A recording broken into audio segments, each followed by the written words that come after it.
Paul et Virginie s'étaient toujours aimés d'aussi longtemps que remontent leurs souvenirs d'enfance. Ils avaient grandi dans le même village des bords de rivière, jouant avec les autres camarades de leur âge, certes, mais en éprouvant l'un pour l'autre une attirance qui n'avait rien à voir avec le plaisir qu'ils avaient de retrouver les autres. Quand ils étaient réunis, il leur semblait que les jeux étaient plus agréables, que le temps passait plus vite, que la vie était plus belle. En grandissant, ils mirent un nom sur ces curieux phénomènes qui font battre le cœur plus fort, les joues s'empourpraient et la tête vous tournait quelque peu. Ils s'aimaient d'amour. Belle brunette, trop aimée ne vous puis. Belle brunette, trop aimée ne vous puis. Vous êtes honnête, dont à vous du tout suis, belle brunette. Trop aimée ne vous puis. Vous êtes honnête, dont à vous du tout suis, belle brunette. Trop aimée ne vous puis. Autour d'eux, parents, camarades et connaissances avaient compris, avant eux, ce qui se tissait là, de manière inexorable, inextricable, et si évidente que tous ne furent pas surpris quand ces deux-là annoncèrent leur désir de se donner l'un à l'autre. Ils confièrent leurs intentions à monsieur le curé, car il était le seul à pratiquer ce sacrement en ce temps lointain. Lui non plus ne parut pas étonné par une demande qu'il attendait depuis quelque temps, il est vrai. Les préparatifs de la noce se firent, laissant à chacun une responsabilité ou une tâche, afin qu'il n'y ait pas plus belle fête dans tout le pays. Cette union semblait à tous une évidence, une décision qui ne relevait pas du hasard. Il y avait comme une prédestination mystérieuse qui appartenait à toute la communauté villageoise de célébrer.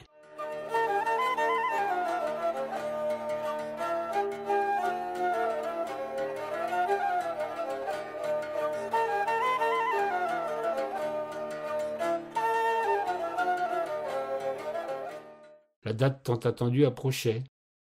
Chacun se préparait afin de tenir dignement son rang pour cette cérémonie où tout le village était convié. Mais en attendant, la vie quotidienne devait suivre son train pour tous, y compris pour les futurs épousés. Si pour Virginie l'impatience était grande, elle devait la supporter en tournant en rond dans la ferme de ses parents. La gentille gardeuse d'oie partait toute la journée avec sa troupe bruyante, et plus la date approchait, plus elle trouvait les journées au pré longues comme un jour sans pain. Elle en revenait presque folle de cette impatience qui vous fait tourner en bourrique et tirer le temps de manière étonnante au point de ne plus se fier à la marche immuable du soleil. Paul, quant à lui, était plus occupé par son ouvrage. Il était voiturier de terre, allant de la rivière où il récupérait des marchandises à leur point de livraison, plus loin dans les terres. Il bougeait, il s'activait et avait moins le sentiment d'un temps figé que son amoureuse. Il se moquait même tendrement de Virginie quand elle lui exprimait son impatience.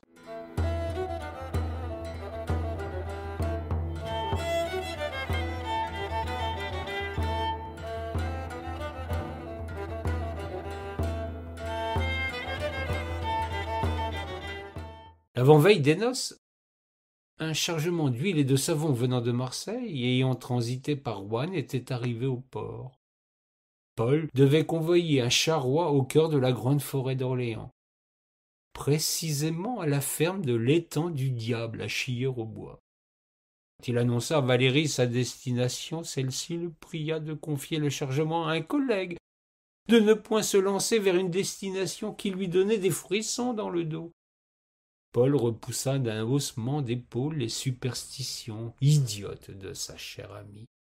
Il partit donc la voiture pleine, son cheval frais et dispos et de bonne humeur, chantonnant de magnifiques ritournelles qu'il savait retrouver lors du bal de leurs noces.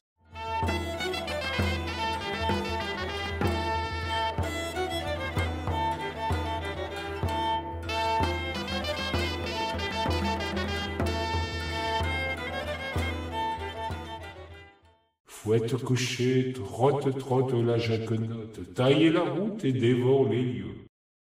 Il était allé bon train jusque-là quand, Ayant franchi le gué Giraud, il arriva à la lisière de la forêt d'Orléans, vaste et inquiétant ensemble forestier peuplé de légendes. Jacquenotte sembla ralentir le pas, et à plusieurs fois lança de sinistres hennissements. Paul donna du fouet pour redonner du cœur à l'ouvrage à sa fidèle percheronne. La bête frappa du sapot, rua et s'arrêta net. Elle était manifestement inquiète, redoutant on ne sait quelle sourde menace. Le jeune homme descendit pour lui flatter la croupe et lui parler à l'oreille, afin de la rassurer. C'est alors que surgit, on ne sait d'où, un convoi de tombereaux vides tirés par des bœufs sans que nul charretier ne mène la manœuvre. Les bêtes allaient comme guidées par une force surnaturelle. Jacquenotte, mue par l'instinct ou un ordre qui n'émanait pas de son maître, se mêla au convoi qui s'enfonçait dans une forêt déjà obscure. Paul n'eut que le temps de remonter sur sa charrette pour suivre impuissant le mouvement. La marche des animaux allait d'une extrême lenteur. Il faisait maintenant nuit noire et la forêt des loges résonnait d'appels lugubres, des cris de loups, des craquements les arbres, les plaintes du vent. Le jeune homme n'en menait pas large, se rappelant soudain les mises en garde de sa petite chérie.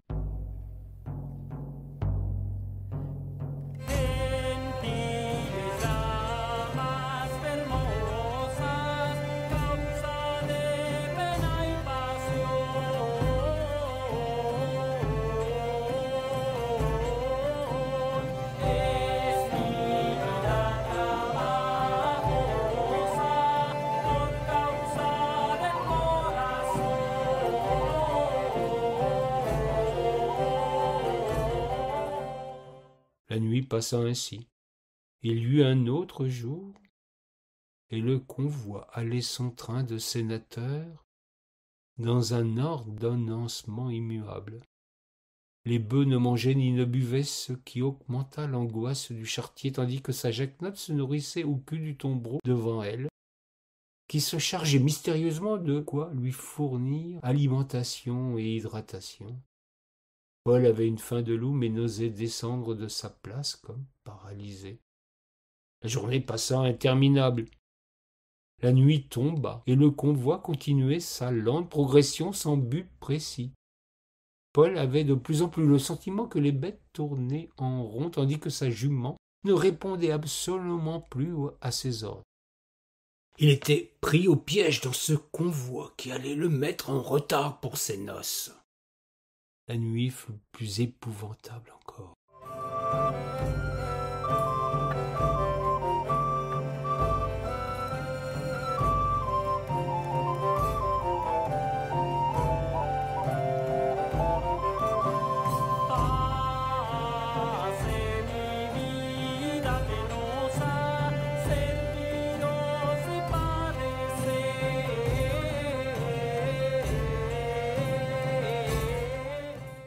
Chaque bruit de la forêt glaçait les sangs d'un jeune homme qui claquait des dents, non de froid mais de frayeur. Le soleil se leva sur le jour de son mariage, et lui tournait son but autour de l'étang de la vallée du diable, Paul faisant autant d'huile qu'il en transportait. Il avait mouillé ses braies, se sentait défaillir à l'évocation de l'angoisse de Virginie. La pauvrette devait se faire tous les sangs du diable en l'attendant désespérément et en ne le voyant pas venir. Il aurait bien voulu se sauver de ce manège maléfique, mais il n'était plus en mesure d'exercer sa volonté. Une nouvelle journée passa, une nouvelle nuit se fit qui aurait dû être sa nuit de noces. Il était fou de rage à l'évocation d'un désir qu'il s'était juré de partager en ce jour béni, auquel il avait failli par la faute de ce maudit convoi du diable. Paul pleurait sur son char-bois et maudissait de n'avoir pas écouté les craintes de sa Virginie. Passa une autre nuit effroyable, pensant qu'un monstre allait surgir de la cime d'un arbre pour fondre sur lui.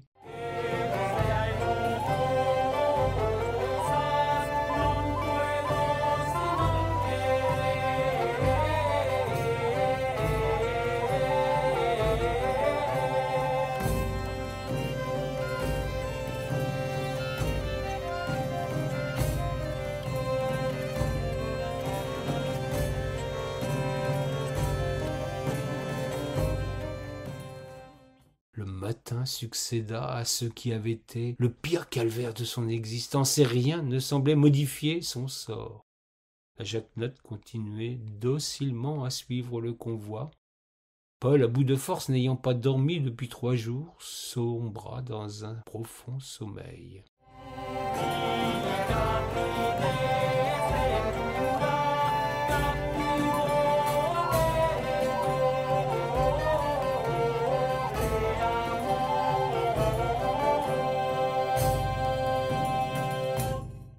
C'est le bruit des cloches sonnant à toute volée qui le réveilla.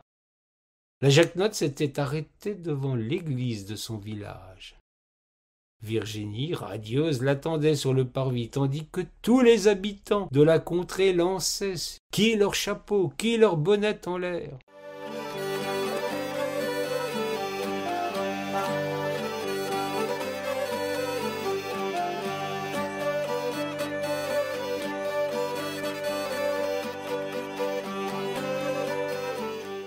Paul, en habit de travail, descendit de sa charrette pour aller unir son destin à sa chère Virginie. Il avait sans doute connu un mauvais rêve sur un trajet qui lui laissait malgré tout un goût amer dans la bouche. La bénédiction des 2 époux accomplie, tout le monde se retrouva autour d'un formidable vin d'honneur. Paul, qui n'avait rien mangé depuis son départ, se jeta sur les plats comme un mort de faim. Virginie eût préféré que ce fût sur elle. C'est à cet instant que, retrouvant un peu ses esprits, n'étant plus dans l'euphorie de ce moment qu'il attendait depuis si longtemps, la belle regarda d'un autre œil son Paul, tout affairé avec un pied de cochon. Virginie s'écria « Mon Dieu, Paul, que t'est-il arrivé ?» Elle avait presque hurlé si bien que le vielleux et le ménestrier cessèrent de jouer.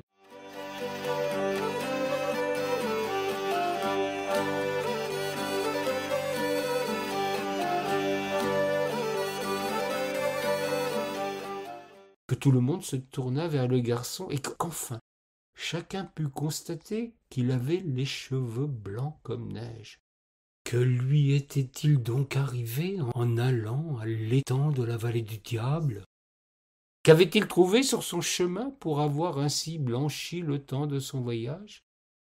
Et pourquoi diantre personne n'avait rien remarqué à son arrivée et durant la noce?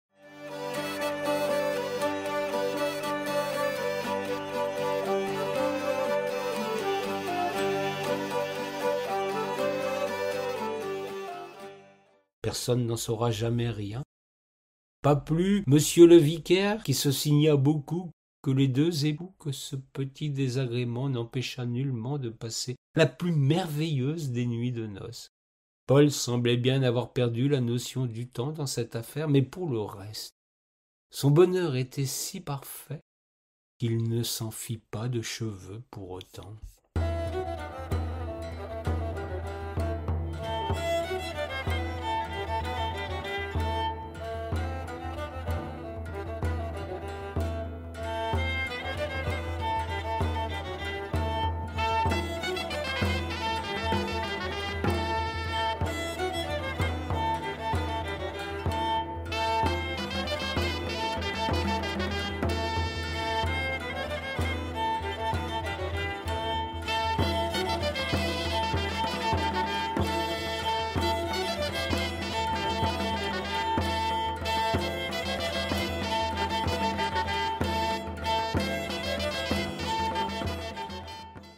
Fouette cocher, trotte trotte la jacquenotte, taille la route et dévore les lieux. L'histoire fit son chemin. Les 2 amoureux eurent une vie heureuse, beaucoup d'enfants, tandis que Paul conserva jusqu'à la fin de ses jours sa blanche chevelure. Fouette cocher, trotte trotte la jacquenotte, taille la route et dévore les lieux. Buvons encore à mon petit cœur droit. Buvons encore à mon petit cœur droit. Viens ton mignonne, viens voir avec moi. Quand je te regarde, je ne vois plus que toi. Viens ton mignonne, viens voir avec moi. Quand je te regarde, je ne vois plus que toi.